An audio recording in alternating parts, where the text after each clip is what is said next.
നിങ്ങൾ ഈ ലോകത്ത് ഒരു നല്ല മനുഷ്യനായി മാത്രം തുടരാൻ ആഗ്രഹിക്കുന്നുണ്ടെങ്കിൽ വിശ്വസിക്കൂ, ഈ ലോകം നിങ്ങളെ ഉപയോഗിക്കാൻ ഒരിക്കലും മടിക്കില്ല. ഇവിടെയുള്ള കൗശലക്കാർ തങ്ങളുടെ ചിരിയിൽ കത്തി ഒളിപ്പിച്ചു വെക്കുന്നവരാണ്, പാവങ്ങളാകട്ടെ തങ്ങളുടെ ഹൃദയത്തിൽ വേദനയും.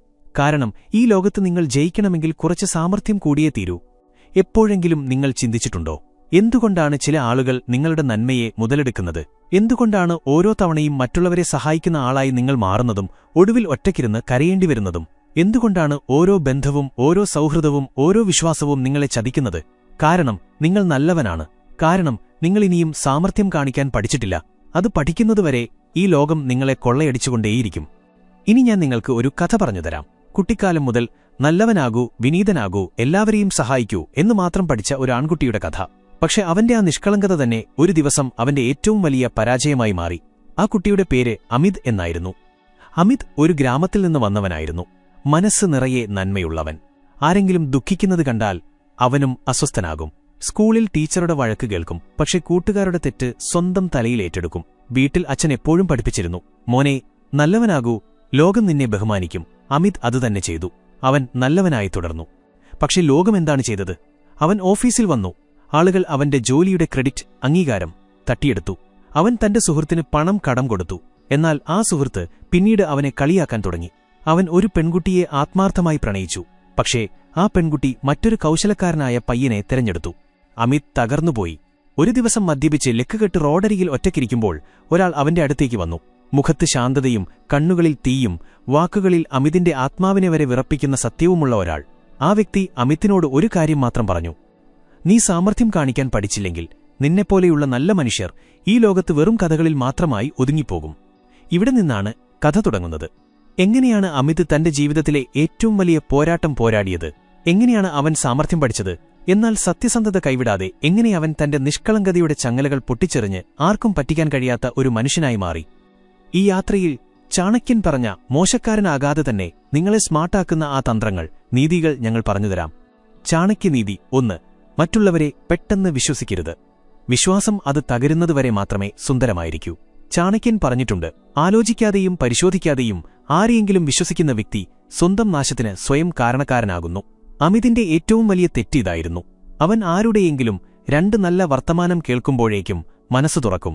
ആരെങ്കിലും ഒന്ന് പുകഴ്ത്തിയാൽ അവരെ സുഹൃത്തായി കാണും. പക്ഷേ ചാണക്യൻ പറയുന്നു, വിശ്വാസത്തിനു മുൻപ് വിവേകം അത്യാവശ്യമാണ്. മുന്നിൽ നിൽക്കുന്നവൻ ആരാണ്, അവന് എന്താണ് വേണ്ടത്, അവന് എത്രത്തോളം ബഹുമാനം കൊടുക്കണം എന്ന് തിരിച്ചറിയുന്നതാണ് ലോകത്തിലെ ഏറ്റവും വലിയ സാമർഥ്യം. അതിനാൽ അമിത് ആദ്യത്തെ മാറ്റം വരുത്തി. ഇപ്പോൾ അവൻ ഓരോരുത്തരുടെയും വാക്കുകൾ പരിശോധിക്കാനും വിലയിരുത്താനും സാവധാനം മാത്രം വിശ്വസിക്കാനും തുടങ്ങി. ഈ ഒരൊറ്റ നീതി അവന്റെ ജീവിതത്തിന്റെ ഗതി മാറ്റാൻ തുടങ്ങി. ചാണക്യനീതി 2. നിങ്ങളെ വീണ്ടും വീണ്ടും താഴ്ത്തിക്കെട്ടുന്നവരുടെ ചിരിക്കു പിന്നിലെ വിഷം തിരിച്ചറിയുക. പലരും തമാശ രൂപത്തിൽ നിങ്ങളെ താഴ്ത്തിക്കെട്ടും. എടാ, നിന്നെക്കൊണ്ട് എന്തു ചെയ്യാൻ പറ്റും? ഇതൊന്നും നിനക്ക് പറ്റിയ പണിയല്ല. നീ വലിയ പാവമാണല്ലോ. ഇതെല്ലാം നിങ്ങളെ ദുർബലനാക്കാനുള്ള വഴികളാണ്. ചാണക്യൻ പറയുന്നു, ശത്രു ഒരിക്കലും നേരെ ആക്രമിക്കില്ല. അവൻ നിങ്ങളുടെ ആത്മാവിൽ സംശയം നിറയ്ക്കും. അമിതും ഇത് അനുഭവിച്ചതാണ്. അവന്റെ സഹപ്രവർത്തകർ എപ്പോഴും പറയുമായിരുന്നു, നിനക്ക് ഈ ക്ലയന്റിനെ കൈകാര്യം ചെയ്യാൻ പറ്റില്ല, നീ വളരെ സോഫ്റ്റാണ്, നിനക്കിവിടെ പിടിച്ചു നിൽക്കാൻ പറ്റില്ല. എന്നാൽ ചാണക്യന്റെ ഈ നീതി വായിച്ചപ്പോൾ അവൻ ആ വാക്കുകളെ തന്നെ തന്റെ ശക്തിയാക്കി മാറ്റി. ഇപ്പോൾ അവൻ മിണ്ടാതിരിക്കില്ല. അവൻ ഓരോ തവണയും മറുപടി കൊടുക്കാൻ പഠിച്ചു. വാക്കുകൾ കൊണ്ടല്ല, ഫലങ്ങൾ, റിസൾട്ട്സ് കൊണ്ട്. പക്ഷെ കാര്യം വികാരങ്ങളുടേത് മാത്രമല്ലായിരുന്നു. ഇത് ജീവിതത്തിന്റെ ദിശ നിശ്ചയിക്കുന്ന ഒരു വഴിത്തിരിവായിരുന്നു. കുട്ടിക്കാലം മുതൽ ലളിതമായ കാര്യങ്ങൾ മാത്രം പഠിച്ച അവന് ഇപ്പോൾ ലോകത്തിന്റെ യഥാർത്ഥ മുഖം പഠിക്കേണ്ടി വന്നു. ഒരു വൈകുന്നേരം അവൻ ഒറ്റയ്ക്കിരിക്കുമ്പോൾ ഒരു തുള്ളി വെള്ളം പോലെ ഒരു ചിന്ത അവന്റെ ഉള്ളിലേക്ക് വീണു. എന്തുകൊണ്ടാണ് ആളുകൾ എന്നെ വീണ്ടും വീണ്ടും ഉപയോഗിക്കുന്നത്? എന്തുകൊണ്ടാണ് എന്റെ ലാളിത്യത്തെ എന്റെ ബലഹീനതയായി കാണുന്നത്? ഉള്ളിൽ നിന്ന് ഒരു ശബ്ദം വന്ന നിമിഷമായിരുന്നു അത്. ഇനിയില്ല, ഇനി നിഷ്കളങ്കത വെടിയാനും സാമർഥ്യം കാണിക്കാനുമുള്ള സമയമാണ്. ഓരോ നീതിക്കും അവസാനമില്ല. അത് അടുത്ത പാഠത്തിന്റെ തുടക്കം മാത്രമാണ്. ചാണക്യനീതി 3. നേരായ മരങ്ങളാണ് ആദ്യം വെട്ടപ്പെടുക, നേരായ മനുഷ്യരാണ് ആദ്യം പറ്റിക്കപ്പെടുക. ചാണക്യൻ പറയുന്നു, ഈ ലോകത്ത് അധികം ലളിതമായിരിക്കുന്നതും ഒരു കുറ്റമാണ്. നിങ്ങൾ എല്ലാ കാര്യത്തിനും അതെ, യെസ് എന്ന് പറയുന്ന ആളാണെങ്കിൽ ആളുകൾ നിങ്ങളെ വിലകൽപ്പിക്കില്ല. ഈ നീതി അവനെ ഉള്ളിൽ നിന്ന് മാറാൻ സഹായിച്ചു. ലോകത്ത് വെറുതെ നല്ലവനായാൽ പോരാ, സ്മാർട്ട് കൂടിയാകണമെന്ന് അവൻ പഠിച്ചു. വികാരങ്ങൾക്കപ്പുറം ചിന്തിക്കുന്നവന് മാത്രമേ സ്വന്തം ജീവിതത്തിന്റെ കടിഞ്ഞാൺ പിടിക്കാൻ കഴിയൂ. ഇവിടെ നിന്നാണ് അവന്റെ വ്യക്തിത്വം മാറുന്ന യാത്ര തുടങ്ങുന്നത്. ഇപ്പോൾ അവൻ എല്ലാ കാര്യത്തിനും പ്രതികരിക്കില്ല. ഇപ്പോൾ അവൻ എല്ലാവരോടും മനസ്സു തുറക്കില്ല. ഏറ്റവും പ്രധാനമായി അവൻ ഇപ്പോൾ ആരെയും പെട്ടെന്ന് വിശ്വസിക്കില്ല. ചാണക്യനീതി 4. നിങ്ങൾ ആരെയാണോ വേഗത്തിൽ മനസ്സിലാക്കുന്നത് അവർ നിങ്ങളെ വേഗത്തിൽ ചതിക്കുന്നു. ഓരോ ബന്ധവും ഓരോ കൂടിക്കാഴ്ചയും ഒരു പരീക്ഷയാണ്. ആ പരീക്ഷയിൽ കണ്ണും പൂട്ടി വിശ്വസിക്കാൻ പാടില്ല. ഇവിടെ നിന്നാണ് അവന്റെ സാമർഥ്യം തുടങ്ങിയത്. അവൻ തന്നെ വായിക്കാൻ തുടങ്ങി, മറ്റുള്ളവരെ മനസ്സിലാക്കാൻ തുടങ്ങി. അതിലുപരി ലോകത്തിന്റെ തന്ത്രങ്ങൾ അവന് മനസ്സിലായി തുടങ്ങി. ഇപ്പോൾ ഓരോ ദിവസവും കണ്ണാടി അവന്റെ മുഖം മാത്രമല്ല കാണിച്ചത്, അവന്റെ ഉള്ളിലെ സാമർഥ്യം കൂടി കാണിച്ചു. എവിടെ സംസാരിക്കണം, എവിടെ മിണ്ടാതിരിക്കണമെന്ന് അവന് മനസ്സിലായി. എപ്പോൾ ഒരാളെ സഹായിക്കണം, എപ്പോൾ സ്വയം രക്ഷപ്പെടണമെന്നും ഏറ്റവും പ്രധാനമായി എപ്പോൾ ഒരാളോട് അതെ എന്ന് പറഞ്ഞുകൊണ്ടുതന്നെ ഇല്ല എന്ന് പറയണമെന്നും അവന് മനസ്സിലായി. പക്ഷേ ലോകം അവനെ അത്ര എളുപ്പത്തിൽ അംഗീകരിക്കുമായിരുന്നു. അവൻ മാറാൻ തുടങ്ങിയപ്പോൾ ആളുകൾ പറയാൻ തുടങ്ങി, നീ പഴയതുപോലെയല്ല. പക്ഷേ ഇപ്പോൾ അവൻ ചിരിക്കുമായിരുന്നു, കാരണം അവൻ ചാണക്യന്റെ ഈ വാക്ക് കേട്ടിരുന്നു. ചാണക്യനീതി 5. നിങ്ങൾ മാറാൻ തുടങ്ങുമ്പോൾ ലോകം നിങ്ങളെ തിരിച്ചറിയുന്നത് നിർത്തും. എന്നാൽ അപ്പോഴാണ് നിങ്ങളുടെ യഥാർത്ഥ വ്യക്തിത്വം രൂപപ്പെടുന്നത്. ഇപ്പോൾ അവൻ ലോകത്തിന്റെ കണ്ണിൽ വേറൊരാളായിരുന്നു, പക്ഷേ സ്വന്തം കണ്ണിൽ അവൻ ആദ്യമായി തന്നോട് തന്നെ അടുത്തു. ഇനി അടുത്ത പാഠം അവനെ കാത്തിരിക്കുകയായിരുന്നു. ചെറിയ തെറ്റുകൾ എങ്ങനെയാണ് ഒരു പാവം മനുഷ്യനെ ലോകത്തിന്റെ കളിപ്പാവയാക്കുന്നത് എന്നും ആ തെറ്റുകൾ തിരിച്ചറിഞ്ഞ് എങ്ങനെ സ്വന്തം വിധി സ്വയം കുറിക്കാമെന്നും ഇനി നിങ്ങൾക്ക് മനസ്സിലാകും. അന്നാദ്യമായി അമിത് മനസ്സിലാക്കി, എല്ലാ ചിരിക്കുപിന്നിലും നിഷ്കളങ്കതയില്ല എന്ന്. ലോകം എത്രത്തോളം ചിരിക്കുന്നുവോ അത്രത്തോളം തന്നെ അത് കൊത്താനും കാത്തിരിക്കുന്നു. എല്ലാവരുടെയും വാക്കുകൾ കേട്ട് ശരി ശരി എന്ന് തലയാട്ടുന്നവനാണ് ഒരുനാൾ ഏറ്റവും കൂടുതൽ തകരുന്നത്. ചാണക്യൻ പറയുന്നു, എല്ലാവരെയും സന്തോഷിപ്പിക്കാൻ ശ്രമിക്കുന്നവൻ ഒടുവിൽ സ്വയം നഷ്ടപ്പെടുന്നു. അമിത്തിന് കാര്യം പിടികിട്ടി. ഇനി അവന് തന്റെ നന്മയെ കാത്തുസൂക്ഷിക്കണം. പക്ഷെ ലോകം എന്താണോ മനസ്സിലാക്കുന്നത് അതുതന്നെ അവർക്ക് കാണിച്ചു കൊടുക്കണം. അവൻ തീരുമാനിച്ചു, ഇനി എല്ലാവരെയും സഹായിക്കില്ല. ഇനി അവൻ ആദ്യം തന്നെ നോക്കും. കാരണം അവൻ തകർന്നുപോയപ്പോൾ അവന്റെ കൂടെ ആരുമുണ്ടായിരുന്നില്ല. പറയാറില്ലേ, നിങ്ങൾ മുങ്ങിത്താഴുമ്പോൾ ആളുകൾ നിങ്ങളുടെ ശ്വാസം എണ്ണില്ല, മറിച്ച് ചോദിക്കും, നീ എന്തിനാണ് ചാടിയതെന്ന്. അമിതിപ്പോൾ സ്വയം മാറാൻ തുടങ്ങി. ഇപ്പോൾ അവൻ മധുരമായി സംസാരിക്കുന്ന എല്ലാവരെയും സഹോദരനായി കണ്ടില്ല. ഇപ്പോൾ അവൻ എല്ലാ സങ്കടക്കഥകളും കേട്ട് കണ്ണീർ പൊഴിച്ചില്ല. എല്ലാ കണ്ണുനീരും സത്യമല്ലെന്നും എല്ലാ ചിരിയും വിശ്വസിക്കാൻ കൊള്ളില്ലെന്നും അവൻ തിരിച്ചറിഞ്ഞു. ചാണക്യൻ പറയുമായിരുന്നു, ദുഷ്ടന്മാരുടെ മധുരവാക്കുകളിൽ വീഴുന്നതിനേക്കാൾ നല്ലത് കൈപ്പേറിയ സത്യം കേൾക്കുന്നതാണ്. അവൻ തന്റെ ചുറ്റുമുള്ളവരെ ശ്രദ്ധിക്കാൻ തുടങ്ങി. എപ്പോഴും പണം ചോദിക്കുന്ന എന്നാൽ ഒരിക്കലും തിരിച്ചുതരാത്ത സുഹൃത്തുക്കൾ, അവരിൽ നിന്ന് അവൻ അകലം പാലിച്ചു. ആപത്തുകാലത്ത് മാത്രം അവനെ സ്വന്തം ആളായി കാണുകയും ബാക്കി സമയങ്ങളിൽ അവനെ തിരിച്ചറിയുക പോലും ചെയ്യാത്ത ബന്ധുക്കൾ. ഇപ്പോൾ അവർക്കായി അവന്റെ കയ്യിൽ സമയമില്ലായിരുന്നു. അമിത് തന്റെ മൗനത്തെ ആയുധമാക്കി. ഇപ്പോൾ അവൻ കുറച്ചേ സംസാരിക്കൂ, കൂടുതൽ ചിന്തിക്കും. ഇപ്പോൾ അവൻ വെറുതെ സംസാരിക്കില്ല, അവൻ കേൾക്കും. ആരാണ് എന്താണ് ഒളിപ്പിക്കുന്നതെന്ന് മനസ്സിലാക്കും. ചാണക്യനീതി 5. തുടർച്ച. മറ്റുള്ളവരുടെ സ്വഭാവം മനസ്സിലാക്കുന്നവനാണ് ജീവിതത്തിൽ ശരിയായ തീരുമാനങ്ങൾ എടുക്കുന്നത്. അമിത് ഇപ്പോൾ പഴയതുപോലെ പാവമല്ല. അവന്റെ കണ്ണുകളിൽ ഇപ്പോൾ നിഷ്കളങ്കതയ്ക്ക് പകരം അനുഭവമായിരുന്നു. താൻ ആരിൽ നിന്നാണോ പ്രതീക്ഷിച്ചത് അവരാണ് ഈ ലോകത്ത് ഏറ്റവും വലിയ ചതി നൽകുന്നതെന്ന് അവന് മനസ്സിലായി. അവൻ ഒരു പുതിയ നിയമമുണ്ടാക്കി. ഇനി ഞാൻ ആരെയും കണ്ണും പൂട്ടി വിശ്വസിക്കില്ല, ആരോടും പെട്ടെന്ന് പ്രതീക്ഷ വയ്ക്കില്ല. പക്ഷേ സാമർഥ്യമെന്നാൽ വഞ്ചകനാവുക എന്നല്ല അർത്ഥം. വാക്കുകൾക്കിടയിലെ മൗനം പോലും സംസാരിക്കുന്ന ഓരോ പാഠവും ജീവിതത്തെ മാറ്റിമറിക്കുന്ന ചാണക്യ വിവേകാണ് നിങ്ങൾ കേൾക്കുന്നത്. അല്ല, അവൻ ഓരോരുത്തരെയും അവരുടെ നിറത്തിൽ കാണാൻ പഠിച്ചുവെന്നു മാത്രം. പക്ഷെ തന്നെ ആ നിറത്തിൽ മുക്കാൻ അവൻ അനുവദിച്ചില്ല. ചാണക്യനീതി 6. സാമർഥ്യമുള്ളവൻ എന്നാൽ എല്ലാവരെയും പറ്റിക്കുന്നവനല്ല, മറിച്ച് സ്വയം പറ്റിക്കപ്പെടാതെ നോക്കുന്നവനാണ്. അമിത് ഇപ്പോൾ ഓരോ കാര്യത്തെയും ഒരു തന്ത്രത്തോടെയാണ് കണ്ടത്. ആരെങ്കിലും അവനോട് വീണ്ടും വീണ്ടും സഹായം ചോദിച്ചാൽ അവനൊന്ന് ചിരിക്കും. ഇല്ല എന്ന് പറയുകയുമില്ല, അതേ എന്ന് പറയുകയുമില്ല. അവൻ നിരീക്ഷിക്കുക മാത്രം ചെയ്യും. കാരണം സഹായം ചോദിക്കുന്നവനും സഹായം അർഹിക്കുന്നവനും തമ്മിൽ വ്യത്യാസമുണ്ടെന്ന് അവനറിയാം. ആ വ്യത്യാസം മനസ്സിലാക്കുന്നതാണ് സാമർഥ്യത്തിന്റെ തുടക്കം. ചാണക്യൻ പറയുന്നു, ബഹുമാനം ലഭിക്കുന്നിടത്ത് മാത്രം സഹായം ചെയ്യുക, അല്ലാത്തപക്ഷം അത് ദയയല്ല, മണ്ടത്തരമാണ്. ഇപ്പോൾ അവന്റെ കയ്യിൽ ഒരു മന്ത്രമുണ്ടായിരുന്നു. കുറച്ച് സംസാരിക്കുക, ശ്രദ്ധിച്ചു നോക്കുക, എന്നിട്ട് ആലോചിച്ച് തീരുമാനിക്കുക. പക്ഷെ ജീവിതത്തിലെ യഥാർത്ഥ കളി തുടങ്ങുന്നത് നിങ്ങൾ ഒരാളോട് ചിലത് പറയുകയും എന്നാൽ ലോകത്തിന് നിങ്ങളുടെ നീക്കം മനസ്സിലാക്കാൻ കഴിയാതെ വരികയും ചെയ്യുമ്പോഴാണ്. ചിലരുടെ ഏറ്റവും വലിയ സാമർഥ്യം ഇതാണ്, മൗനമായിരുന്നുകൊണ്ട് ഒരുപാട് കാര്യങ്ങൾ പറയുക. ഇവിടെയാണ് ചാണക്യൻ പറഞ്ഞത് പ്രസക്തമാകുന്നത്. സംസാരിക്കുന്നവനല്ല ബുദ്ധിമാൻ, ആരുമൊന്നും മിണ്ടാതിരിക്കുമ്പോഴും കാര്യം മനസ്സിലാക്കുന്നവനാണ് ബുദ്ധിമാൻ. ഒരിക്കൽ ചാണക്യനോട് ഒരു രാജാവ് ചോദിച്ചു, ആചാര്യ, അങ്ങ് എന്തിനാണ് എപ്പോഴും മൗനമായിരിക്കുന്നത്? ചാണക്യൻ ചിരിച്ചുകൊണ്ട് പറഞ്ഞു, എപ്പോഴും സ്വന്തം കാര്യങ്ങൾ വെളിപ്പെടുത്തുന്നവൻ മുന്നിലുള്ളവന് ചിന്തിക്കാൻ അവസരം നൽകുന്നില്ല. എന്നാൽ മൗനമായിരിക്കുന്നവന്റെ ഒരു നോട്ടം പോലും യുദ്ധം ജയിപ്പിക്കുന്നു. നമ്മളിൽ പലരും എല്ലാ കാര്യങ്ങളും, സ്വന്തം ലക്ഷ്യങ്ങൾ, വിഷമങ്ങൾ, പ്ലാനുകൾ എല്ലാം തുറന്നു പറയുന്നവരാണ്. അതാണ് അവരുടെ ഏറ്റവും വലിയ നഷ്ടം. സ്വയം തുറന്നുകാട്ടുന്നവരെയാണ് ലോകം എപ്പോഴും പറ്റിക്കുന്നത്. സാമർഥ്യമുള്ളവൻ തന്റെ പ്ലാൻ ആരോടും പറയില്ല, നീ എന്താണ് ചിന്തിച്ചത് എന്ന ചോദ്യം ലോകത്തെ അസ്വസ്ഥമാക്കും. അതാണ് നിങ്ങളുടെ ഏറ്റവും വലിയ ശക്തി. ഇനി നിങ്ങൾ ആലോചിച്ചു നോക്കൂ, ആരെങ്കിലും നിങ്ങളോട് നീ എന്താണ് ചിന്തിക്കുന്നത് എന്ന് ചോദിക്കുകയും ഓരോ തവണയും നിങ്ങൾ സത്യം തുറന്നു പറയുകയും ചെയ്താൽ നിങ്ങളുടെ കയ്യിൽ എന്തുണ്ടാകും? ഒന്നുമില്ല. അതുകൊണ്ട് സമർത്ഥനാകൂ, പക്ഷേ ക്രൂരനാകരുത്. സ്മാർട്ടാകുക, പക്ഷേ വഞ്ചകനാകരുത്. ഇതിനർത്ഥം നിങ്ങളുടെ ലോകത്തെ സുരക്ഷിതമായി വയ്ക്കാൻ നിങ്ങളുടെ വികാരങ്ങൾക്ക് പൂട്ട് നിങ്ങൾ തന്നെ പണിയണമെന്നാണ്. എന്നാണോ നിങ്ങൾക്ക് മൗനം കൊണ്ട് ലോകത്തെ ഇളക്കാൻ കഴിയുന്നത്, അന്ന് നിങ്ങൾ ബുദ്ധിമാനല്ല, സമർത്ഥനെന്ന് വിളിക്കപ്പെടും. ഇനി നിഷ്കളങ്കതയെ നശിപ്പിക്കുന്ന ആ ശീലത്തെക്കുറിച്ച് പറയാം. ചാണക്യനീതി 7. എല്ലാവരെയും സന്തോഷിപ്പിക്കുന്ന ശീലം ഉപേക്ഷിക്കുക. നിങ്ങൾ എല്ലാവരെയും സന്തോഷിപ്പിക്കാൻ ശ്രമിച്ചാൽ നിങ്ങൾ ഏറ്റവും വലിയ ദുഃഖിതനായി മാറും. പാവം മനുഷ്യർക്ക് സംഭവിക്കുന്നത് ഇതാണ്. ഞാൻ എല്ലാവർക്കും നന്മ ചെയ്താൽ എല്ലാവർക്കും എന്നെ ഇഷ്ടമാകും എന്നവർ കരുതും. പക്ഷെ സത്യമെന്തെന്നാൽ നിങ്ങൾ എല്ലാവർക്കും ഉപകരിക്കുമ്പോൾ ആളുകൾ നിങ്ങളെ ഒരു ആവശ്യം, നീഡായി കാണും, ഒരു മനുഷ്യനായിട്ടല്ല. ചാണക്യൻ പറഞ്ഞിട്ടുണ്ട്, എല്ലാവരെയും സന്തോഷിപ്പിക്കാൻ ശ്രമിക്കുന്നവൻ ഒടുവിൽ സ്വയം നഷ്ടപ്പെടുന്നു. അതുകൊണ്ട് സ്വയം ഒരു ചോദ്യം ചോദിക്കുക: എല്ലാവർക്കും നല്ലതായി തോന്നാൻ വേണ്ടി ഞാൻ എന്നെത്തന്നെ മറക്കുകയാണോ? ഉത്തരം അതെ എന്നാണെങ്കിൽ ഇപ്പോൾ തന്നെ മാറൂ.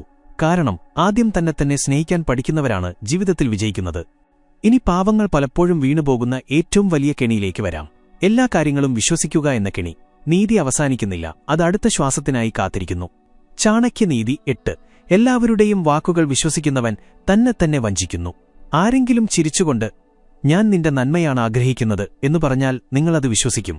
എനിക്ക് നിന്നിൽ വിശ്വാസമാണ് എന്ന് പറഞ്ഞാൽ നിങ്ങൾ രഹസ്യങ്ങൾ തുറന്നു പറയും. ഇവിടെയാണ് കൗശലക്കാർ ചിരിക്കുന്നതും പാവങ്ങൾ കരയുന്നതും. സത്യം ഇതാണ്: വിശ്വസിക്കുന്നതിനു മുൻപ് സമയം നോക്കൂ, ആ മനുഷ്യന്റെ ചരിത്രം നോക്കൂ, സ്വന്തം ബുദ്ധി ഉപയോഗിക്കൂ. ഒരു സമർത്ഥനായ മനുഷ്യൻ ബന്ധങ്ങളുടെ അടിത്തറ വിശ്വാസത്തിലല്ല, പരീക്ഷണത്തിലാണ് പണിയുന്നത്. അവൻ സമയമെടുക്കും, പക്ഷേ വിശ്വസിച്ചാൽ കണ്ണടച്ച് വിശ്വസിക്കും. കണ്ണുകൾ ഉടക്കുമ്പോൾ അവൻ ഹൃദയം കൊടുക്കില്ല. ഇതിനർത്ഥം നിങ്ങൾ കഠിനഹൃദയനാകണം എന്നല്ല, നിങ്ങൾ ബുദ്ധിമാനാകണം എന്നാണ്. എല്ലാവരും സുഹൃത്തുക്കളല്ല, എല്ലാ ചിരിയും സ്നേഹമല്ല. ഈ പാഠമാണ് നിങ്ങളെ യഥാർത്ഥത്തിൽ സമർത്ഥനാക്കുന്നത്. ഇനി നിങ്ങളുടെ നിഷ്കളങ്കതയെ കാർന്നുതിന്നുന്ന, നിശബ്ദമായി പടരുന്ന ആ വിഷത്തെക്കുറിച്ച്. ചാണക്യനീതി 9. എല്ലാ കാര്യത്തിനും വിശദീകരണം നൽകുന്നത് നിർത്തുക. എല്ലാ തവണയും സ്വന്തം ഭാഗം ന്യായീകരിക്കാൻ ജസ്റ്റിഫൈ ശ്രമിക്കുന്നവർ പതുക്കെ സ്വന്തം കാര്യത്തിൽ തന്നെ സംശയിക്കാൻ തുടങ്ങും. നിങ്ങളെന്താണോ അതുതന്നെയാണ് നിങ്ങൾ. മറ്റുള്ളവരെ ബോധ്യപ്പെടുത്താൻ ശ്രമിക്കുന്നത് നിർത്തുക. കാരണം നിങ്ങളെ ശരിക്കും മനസ്സിലാക്കുന്നവർക്ക് വിശദീകരണത്തിന്റെ ആവശ്യമില്ല. ഒരിക്കൽ ചാണക്യന്റെ സ്വഭാവത്തെക്കുറിച്ച് ആരോ ചോദ്യം ഉന്നയിച്ചു. അദ്ദേഹം മറുപടിയൊന്നും നൽകിയില്ല. ആളുകൾ ചോദിച്ചു, അങ്ങ് എന്തുകൊണ്ട് മറുപടി നൽകിയില്ല? ചാണക്യൻ പറഞ്ഞു, ഒരു അന്ധൻ സൂര്യൻ കള്ളനാണെന്ന് പറഞ്ഞാൽ സൂര്യൻ വെളിച്ചം നൽകുന്നത് നിർത്തുമോ? ഈ പാഠം നിങ്ങളുടെ ജീവിതത്തിന്റെ ഭാഗമാകണം. നിങ്ങൾ എന്താണോ അത് മതി. എല്ലാ കാര്യങ്ങളും ശരിയാണെന്ന് തെളിയിക്കുന്ന ശീലം വിടുക. അതാണ് സാമർത്ഥ്യം. ഇനിയൊന്ന് നിൽക്കൂ. ഇതുവരെ നിങ്ങൾ കേട്ടത് ചിന്താഗതി മാറ്റാനുള്ള വഴികളാണ്. ഇനി പറയാൻ പോകുന്നത് ഇത് നേരത്തെ അറിയാമായിരുന്നെങ്കിൽ എന്ന് നിങ്ങളെ തോന്നിപ്പിക്കുന്ന കാര്യമാണ്. എങ്ങനെയാണ് ആളുകൾ നിങ്ങളുടെ നിഷ്കളങ്കത ഉപയോഗിക്കുന്നതെന്നും എങ്ങനെ നോ എന്ന വാക്കിലൂടെ അവരെ ഞെട്ടിക്കാമെന്നും നോക്കാം. പക്ഷേ യഥാർത്ഥ സാമർത്ഥ്യമെന്നത് നിങ്ങൾ അവരുടെ എല്ലാ നീക്കങ്ങളും മനസ്സിലാക്കിയിട്ടും താൻ വളരെ ലളിതമാണെന്ന് അവരെ വിശ്വസിപ്പിക്കുന്നതാണ്. ഇതാണ് ജീവിതത്തിലെ യഥാർത്ഥ നീതി. നിഷ്കളങ്കനായി അഭിനയിക്കുക, പക്ഷേ വിഡ്ഢിയാകരുത്. ചാണക്യൻ പറയുമായിരുന്നു, സത്യത്തിന്റെ പേരിൽ എല്ലാവരുടെയും മുന്നിൽ ഹൃദയം തുറന്നുകാട്ടുന്നവൻ ജീവിതത്തിന്റെ ചന്തയിൽ ആദ്യം വിറ്റഴിക്കപ്പെടുന്നു. ആളുകൾക്ക് നിങ്ങളെല്ലാം അവരോട് പറയണമെന്നുണ്ട്, പക്ഷേ അവർ നിങ്ങളോടൊന്നും പറയില്ല. അതുകൊണ്ട് ഓർക്കുക, നിഷ്കളങ്കത എന്നത് ചതി കടന്നുവരുന്ന വാതിലാണ്, സാമർത്ഥ്യമെന്നത് നിങ്ങൾക്ക് സുരക്ഷ നൽകുന്ന പൂട്ടാണ്. ഇനി ഇന്നും എന്റെ രോമം എഴുന്നേൽക്കാനിടയാക്കുന്ന ഒരു കഥ പറയാം.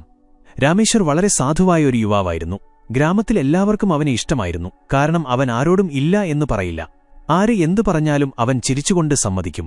ആളുകൾ പറയും, രാമേശ്വർ വളരെ നല്ലവനാണ്. പക്ഷേ ഒരു ദിവസം അവന്റെ വീടിരിക്കുന്ന സ്ഥലം അവന്റെ ബന്ധുക്കൾ തന്നെ കയ്യേറാൻ തുടങ്ങിയപ്പോൾ അവൻ ഒറ്റപ്പെട്ടുപോയി. അവൻ സഹായിച്ച ആളുകളെല്ലാം മൗനത്തിലായിരുന്നു. അന്നവൻ ആദ്യമായി തിരിച്ചറിഞ്ഞു, നല്ലവനാകുന്നത് ആളുകൾ അത് മുതലെടുക്കുന്നതുവരെ മാത്രമേ സുന്ദരമാകൂ എന്നു. രാമേശ്വർ ആരോടും ഒന്നും പറഞ്ഞില്ല. അവൻ ഒരു വർഷം കൊണ്ട് നിശബ്ദമായി തന്റെ പെരുമാറ്റം മാറ്റി. വീട്ടിൽ വരുന്ന ബന്ധുക്കളെ അവൻ പഴയതുപോലെ ആവേശത്തോടെ സ്വീകരിച്ചില്ല. വെറുതെ പണി ചെയ്യിപ്പിക്കുന്നവരെ അവൻ ഒഴിവാക്കാൻ തുടങ്ങി. തനിക്ക് നഷ്ടമുണ്ടാക്കിയവരിൽ നിന്ന് അകലം പാലിച്ചു. ഒരു ദിവസം അതേ ബന്ധുക്കൾ അവന്റെ അടുത്ത് വന്നു പറഞ്ഞു, നീ പഴയപോലെയല്ല രാമേശ്വർ, ഇപ്പോൾ നിന്നെ കാണുമ്പോൾ പേടി തോന്നുന്നു. രാമേശ്വർ ചിരിച്ചുകൊണ്ട് ഒരൊറ്റ വാചകം പറഞ്ഞു, മുമ്പ് ഞാൻ നല്ലവനായിരുന്നു, ഇപ്പോൾ ഞാൻ ബുദ്ധിശാലിയായി. ചാണക്യനീതി 10. സമയത്തിനനുസരിച്ച് സ്വഭാവം മാറ്റാത്തവൻ ലോകത്തിന്റെ കാഠിന്യത്തിൽ തകർന്നുപോകും. ഇതാണ് ജീവിതത്തിന് സുരക്ഷ നൽകുന്ന സാമർത്ഥ്യം. മുന്നിലുള്ളവൻ നല്ലവനാണെങ്കിൽ മാത്രമേ നിഷ്കളങ്കത കൊണ്ട് കാര്യമുള്ളൂ. മുന്നിലുള്ളവൻ വഞ്ചകനാണെങ്കിൽ നിങ്ങളും നിങ്ങളുടെ നിഷ്കളങ്കത ഉപേക്ഷിക്കണം. മറ്റൊരു സംഭവം നോക്കൂ. സുശാന്ത് എന്ന പഠിപ്പുള്ള യുവാവ് ജോലി തേടി നഗരത്തിൽ പോയി. കൂടെ താമസിക്കുന്ന പയ്യൻ ഓരോ മാസവും ഓരോ ഒഴിവുകഴിവ് പറഞ്ഞ് വാടക കൊടുക്കില്ല. സുശാന്ത് ഓരോ തവണയും ക്ഷമിക്കും. പതുക്കെ അവൻ കണ്ടു, റൂംമേറ്റ് പുതിയ സാധനങ്ങൾ വാങ്ങുന്നു, വലിയ ഹോട്ടലുകളിൽ പോകുന്നു, പക്ഷേ വാടക തരുന്നില്ല. ഒരു ദിവസം സുശാന്ത് അവനോട് നേരെ പറഞ്ഞു, ഇനി ഒന്നെങ്കിൽ വാടക താ, അല്ലെങ്കിൽ മുറി ഒഴിഞ്ഞുപോ. റൂംമേറ്റ് പറഞ്ഞു, നീ വല്ലാതെ മാറിപ്പോയി സുഹൃത്തേ. സുശാന്ത് പറഞ്ഞു, ഞാൻ മാറിയതല്ല, നിന്റെ യഥാർത്ഥ മുഖമെന്താണെന്ന് എനിക്ക് മനസ്സിലായി. സുഹൃത്തുക്കളെ, ജീവിതത്തിലെ യഥാർത്ഥ സാമർത്ഥ്യം ഇതാണ്. സത്യം പറയേണ്ടിടത്ത് മിണ്ടാതിരിക്കരുത്, മിണ്ടാതിരിക്കേണ്ടിടത്ത് സംസാരിക്കാനും നിൽക്കരുത്. ചാണക്യനീതി 11. മണ്ടത്തരമെന്നത് ഒന്നും അറിയാതിരിക്കലല്ല, എല്ലാം അറിഞ്ഞിട്ടും തെറ്റായ സമയത്ത് ശരിയായ കാര്യം പറയുന്നതാണ് മണ്ടത്തരം. ഇനി ഇത് അവസാനത്തെ ഒരു ഉദാഹരണത്തിലൂടെ മനസ്സിലാക്കാം. അങ്കിത ഒരു ടീച്ചറായിരുന്നു. വളരെ പാവം, എല്ലാവരെയും സഹായിക്കുന്ന പ്രകൃതം. ഒരു ദിവസം സ്കൂളിലെ മറ്റൊരു ടീച്ചർ അവൾ കുട്ടികളോട് പക്ഷപാതം കാണിക്കുന്നു എന്നാരോപിച്ചു. തെളിവില്ലാതെ അവൾക്ക് നോട്ടീസ് നൽകി. അങ്കിത ആകെ തകർന്നുപോയി. പക്ഷെ പാവം മനുഷ്യർ ചെയ്യുന്ന ആ തെറ്റ് അവൾ ചെയ്തില്ല, അതായത് മൗനമായിരിക്കുക എന്ന തെറ്റ്. അവൾ എല്ലാ തെളിവുകളും ശേഖരിച്ചു. CCTV ദൃശ്യങ്ങൾ, കുട്ടികളുടെ ബുക്കുകൾ, മീറ്റിംഗ് റെക്കോർഡിംഗുകൾ എല്ലാം പ്രിൻസിപ്പലിന്റെ മുന്നിൽ ഹാജരാക്കി. പ്രിൻസിപ്പൽ ഞെട്ടിപ്പോയി. കള്ളം പറഞ്ഞ ടീച്ചർക്ക് അന്നുതന്നെ നോട്ടീസ് നൽകി. അങ്കിത പുറത്തിറങ്ങിയപ്പോൾ ഒരു ജൂനിയർ ടീച്ചർ ചോദിച്ചു, മാം കണ്ടാൽ മാം വളരെ പാവമാണെന്ന് തോന്നും, പക്ഷേ മാം ഇത്രയ്ക്ക്. അങ്കിത ഒരു കാര്യം മാത്രം പറഞ്ഞു, നിഷ്കളങ്കത എന്റെ സ്വഭാവമാണ്, പക്ഷെ മണ്ടത്തരമല്ല. അതുകൊണ്ട് ഓർക്കുക, സാമർത്ഥ്യം കാണിക്കാൻ ഭയക്കുന്നവർ എപ്പോഴും ആരുടെയെങ്കിലും കളിപ്പാവയായി ജീവിക്കും. നിഷ്കളങ്കത വെടിഞ്ഞ് ബുദ്ധിയുടെ പന്തം ഉയർത്തുന്നവരാണ് സ്വന്തം വിധി സ്വയം കുറിക്കുന്നത്. ചില ശീലങ്ങളും ചിന്തകളും എങ്ങനെയാണ് സമൂഹത്തിൽ നിങ്ങളെ ഒരു സ്മാർട്ട് പേഴ്സൺ ആക്കുന്നത് എന്ന് ഇനി അറിയാൻ പോകുന്നു. ഒരു വാക്കുപോലും മിണ്ടാതെ എങ്ങനെ സാധാരണക്കാരിൽ നിന്ന് വ്യത്യസ്തനാകാമെന്നും, പറയാതെ തന്നെ എങ്ങനെ മറ്റുള്ളവരുടെ മനസ്സ് വായിക്കാമെന്നും, സ്വന്തം പ്രതിച്ഛായ ഇമേജ് സംരക്ഷിക്കാമെന്നും നിങ്ങൾക്ക് മനസ്സിലാകും. സുമന്റെ കണ്ണുകൾ ഇപ്പോൾ ആകെ മാറിയിരുന്നു. നിഷ്കളങ്കതയാണ് തന്റെ ഏറ്റവും വലിയ ശക്തിയെന്ന് കരുതിയ ആ പെൺകുട്ടിക്ക് ഇപ്പോൾ മനസ്സിലായി, ലോകം കൗശലക്കാരുടേതാണെങ്കിൽ കൗശലക്കാരിയാകാതെ ജീവിക്കുന്നത് മണ്ടത്തരമാണെന്ന്. ഇപ്പോൾ അവൾ ആരുടെയും വാക്കുകളിൽ വീഴുന്ന പെൺകുട്ടിയല്ല. അവൾ വാക്കുകൾ കേൾക്കും, പക്ഷെ പെട്ടെന്ന് വിശ്വസിക്കില്ല. സഹായിക്കുന്ന എല്ലാവരെയും അവൾ ദൈവമായി കാണില്ല. അവൾ സ്വന്തം ഹൃദയത്തേക്കാൾ സ്വന്തം ബുദ്ധിയെ കേൾക്കാൻ തുടങ്ങി. പക്ഷെ ഈ മാറ്റം അവളുടെ ഉള്ളിലെ നന്മയെ ഇല്ലാതാക്കിയോ? ഇല്ല, ഒരിക്കലുമില്ല. മറിച്ച് അവൾ ആ നന്മയെ കൂടുതൽ ഉത്തരവാദിത്തത്തോടെ കൊണ്ടുനടക്കാൻ തുടങ്ങി. എല്ലാവരും തന്റെ നന്മ ആഗ്രഹിക്കുന്നില്ലെന്ന് അവൾക്കിപ്പോൾ അറിയാം. ഓരോ ചിരിക്കു പിന്നിലും ഓരോ ഉദ്ദേശമുണ്ടെന്ന് അവൾക്കറിയാം. സ്വയം സംരക്ഷിക്കണമെങ്കിൽ ആദ്യം സാമർത്ഥ്യം കാണിക്കണമെന്ന് അവൾക്കറിയാം. ഇതായിരുന്നു ചാണക്യനീതിയുടെ ഏറ്റവും വലിയ പാഠം. ചാണക്യനീതി 12. നല്ലവനായിരിക്കാൻ മാത്രം ആഗ്രഹിക്കുന്നവൻ ചീത്ത മനുഷ്യർക്ക് തന്നെ ആക്രമിക്കാൻ ക്ഷണം നൽകുന്നു. നല്ലവനാകൂ, തീർച്ചയായും ആകണം. പക്ഷെ ആർക്കും നിങ്ങളെ തകർത്തുകൊണ്ടുപോകാൻ കഴിയുന്നത്ര പാവമാകരുത്.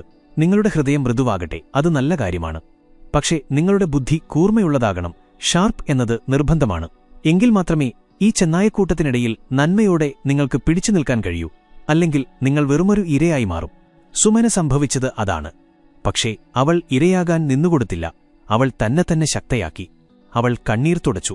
ഇന്ന് അവൾ ഓരോ പെൺകുട്ടിയെയും ഓരോ ആൺകുട്ടിയെയും പഠിപ്പിക്കുന്നു. നിഷ്കളങ്കത പുതച്ച് ജീവിതത്തിലെ ഏറ്റവും വലിയ അടിവാങ്ങാൻ പോകുന്നവരെ അവൾ പഠിപ്പിക്കുന്നു. നിഷ്കളങ്കത വിടൂ, സാമർത്ഥ്യമുള്ളവരാകൂ. കാരണം അതിരുകൾ തിരിച്ചറിയുന്ന, ചിരിക്കുന്ന, ആവശ്യമുള്ളപ്പോൾ കണ്ണുരുട്ടാനറിയുന്ന ബുദ്ധിയുള്ള മനുഷ്യനെയാണ് ഈ ലോകം ബഹുമാനിക്കുന്നത്. ഈ കഥയിൽ നിങ്ങളുടെ ജീവിതത്തിന്റെ നിഴൽ നിങ്ങൾ കാണുന്നുണ്ടെങ്കിൽ, നിഷ്കളങ്കത വിട്ട് ബുദ്ധിമാനാകാൻ സമയമായി എന്ന് നിങ്ങൾക്കും തോന്നുന്നുണ്ടെങ്കിൽ, ഈ വീഡിയോ തീർച്ചയായും ലൈക്ക് ചെയ്യുക. കാരണം ഒരുപക്ഷേ നിങ്ങളെപ്പോലെ മറ്റൊരാളും ഈ കഥയുമായി സ്വന്തം ജീവിതത്തെ ചേർത്തു വായിക്കുന്നുണ്ടാകാം. നിങ്ങൾ എപ്പോഴെങ്കിലും ആരുടെയെങ്കിലും മുന്നിൽ നിഷ്കളങ്കത കൊണ്ട് തോറ്റുപോയിട്ടുണ്ടോ? കമന്റിൽ ഞങ്ങളെ അറിയിക്കൂ.